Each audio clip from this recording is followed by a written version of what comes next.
Hello YouTube friends, and welcome to The Last Homely House.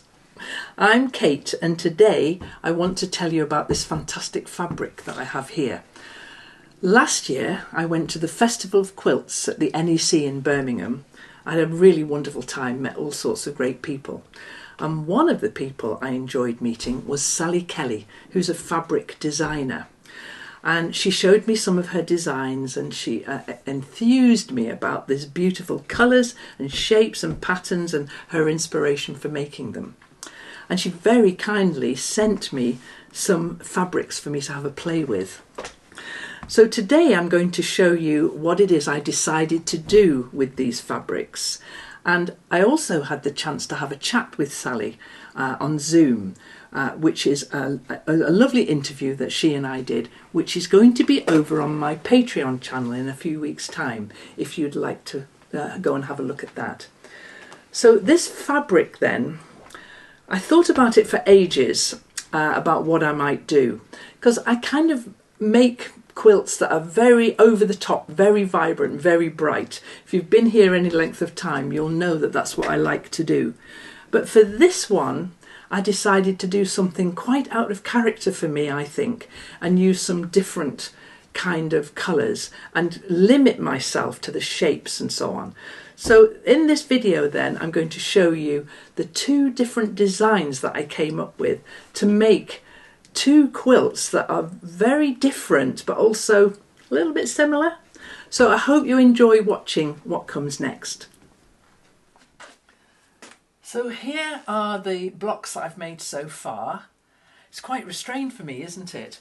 I really like the way that these circles are really quite precise and intricate.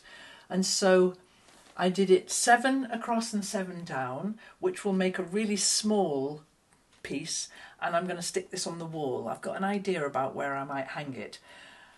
And with these sort of neutrally grey fabrics here, it just gives these fabrics the opportunity to shine. So I've got 2 more that need to be finished, so I'll take this one and I'll show you how I made it. So for this block then, I'm going to use this grey background and this very, very beautiful it's just so gorgeous. I love how she designs these fantastical, are they creatures or are they leaves? What are they? They're in a whole mixture of the two. So in order to make this really quite accurate circle, this is a technique that I saw in Jo Avery's book, Journey to the Centre of a Quilter. It's a really nice book, and I saw this and I thought I'd love to give that a try. So this is my charm square, and this is and I made a very approximate. It's not. What measurement is that? I think it's about 3 inches across, but I just drew around a cup or something. I think, you know, I just like winging it sometimes. So that's the size of my circle, and so what I'm going to do then, and I've just got some thick thread. This is a piece of Aurifil 12. It could be anything, just nice and thick. And I'm going to do a running stitch all the way around the outside. Just a nice running stitch with a big knot on the end so that you can see what I'm going to do, can't you? I'm going to make that all go all the way around the outside, about 1/4 of an inch in.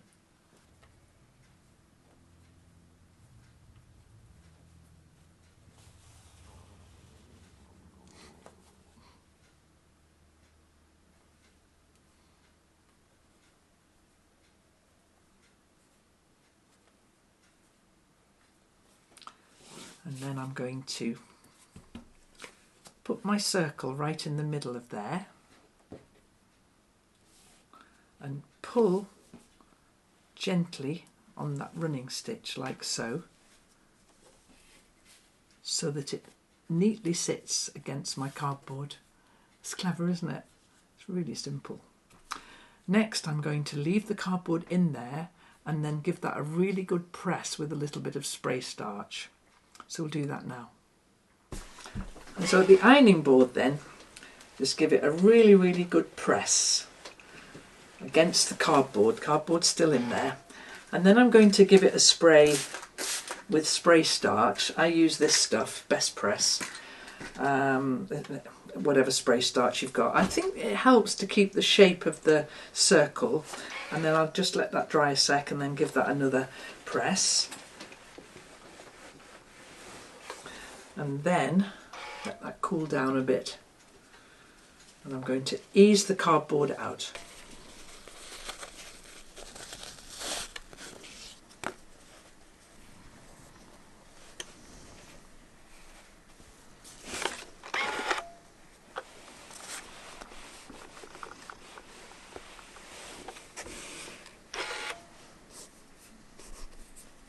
You can take the thread out if you like. I don't, I just cut it off there.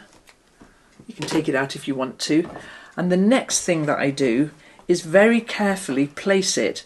And you can measure this if you want to, but I just eyeball it and I just check that there's the right amount of space on all sides.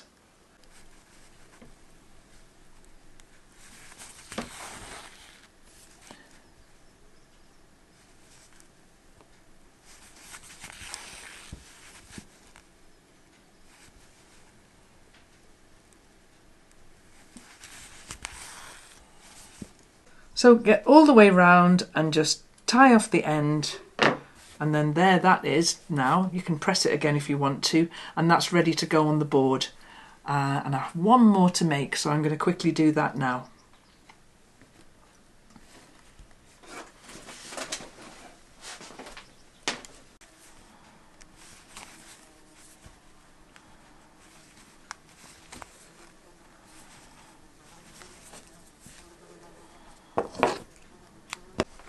That's the last one. I'm just going to pop that in there, and then this is all ready now to stitch together, and I'll web it like I like to do, and that will be a small panel. I haven't decided how to quilt it yet, but I wanted to show you the variation because I made that and I thought, yeah, that's all very well, but I'm really famous for being a bit more scrappy than that, aren't I?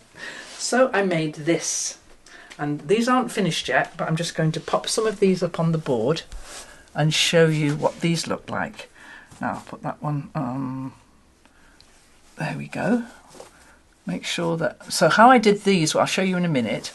And I like to make sure that these colours are different, so that what we've got when these come together, we've got this secondary block of lovely green. Let's put a lot up.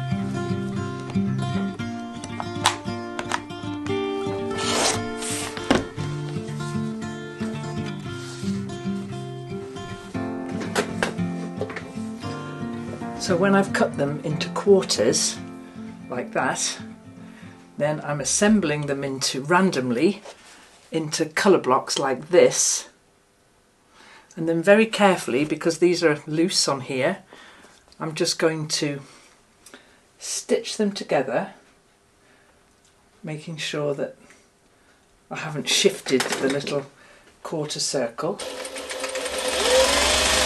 And I've got them laid out here, but you know, it won't matter if they get mixed up because they're very random, so they can get mixed up. So I'm going to stitch them together 2 by 2. And I've got these few laid out here, and then all of these ready to be laid out.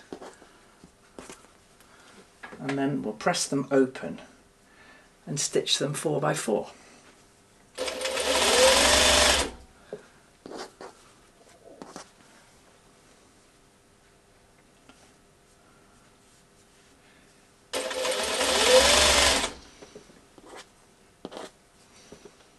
I'm not really looking at what I'm picking up, as long as the colours are different in both the centres and the greens on the outside. fine. I've got some lovely yellows in there as well. Some really bright yellows and some lime green and olive and some pale greens. And then all of these really bright, bold colours of Sally Kelly fabric. They just sing. They really do.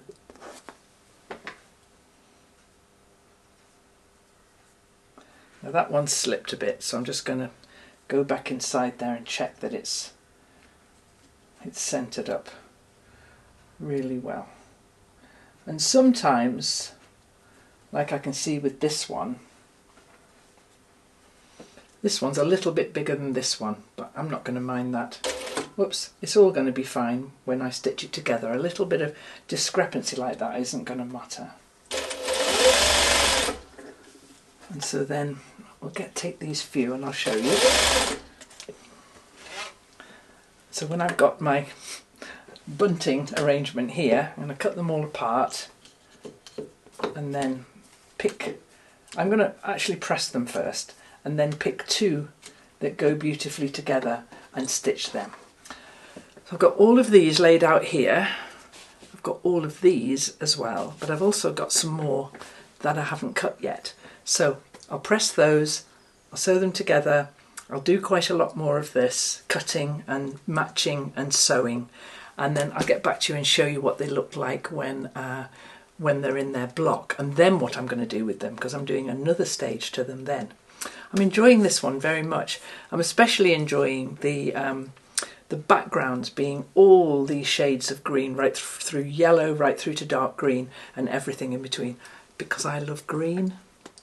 And these fabrics really lend themselves well to being paired with green. So I'm going to do that I just told you there now.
Then, to finally finish them off, I hand stitched around the outside. Now it has a raw edge, I don't mind about that, I like that in fact.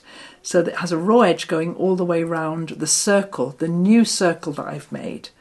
And I like how that looks with these fabrics kind of singing at me and then these lovely greens and yellows supporting them in the background, as it were. And that's made then a quilt that is circles again, 5-inch squares again, but completely different. And so I haven't quite stitched around all the outsides of these. So once I've done that, then I'm going to stitch both of these quilts together in that webbing way that I like to do. So my jobs now are to finish stitching around the outside of these Scrappy circles, then to sew them all together in the order that I like. I've designed the appliqué circles, but I haven't properly designed the yellow and green ones yet. I've just thrown those onto the board. And what I'll do is I'll take a photograph and put it into grayscale so that I can see the distributions of lights and darks. I'll do that, finish the stitching, and then I'll web that one together as well. And I think we might have a couple of finished quilt tops really soon. So thank you so much for watching. I've enjoyed using this fabric so much. It's been quite a challenge for me, to think of different ways to use it, and I've really enjoyed pairing them up with the colourful one and then these really quite muted. Probably people wouldn't really expect me to use these colours, these greys and blacks and so on, but I've really enjoyed how they've showcased these great fabrics. 2 quilts, 1 idea. I've loved it. So thank you. Put your comments below and tell me which one you like best. Do you like the scrappy, colourful yellow and green one? Or do you like the more muted kind of all the grey backgrounds? I think they both have their own merits. So it's really lovely to have you here. Give us this video a thumbs up if you've enjoyed it. And I will see you soon with some finishes on these 2 quilts. Thank you everyone. Take care.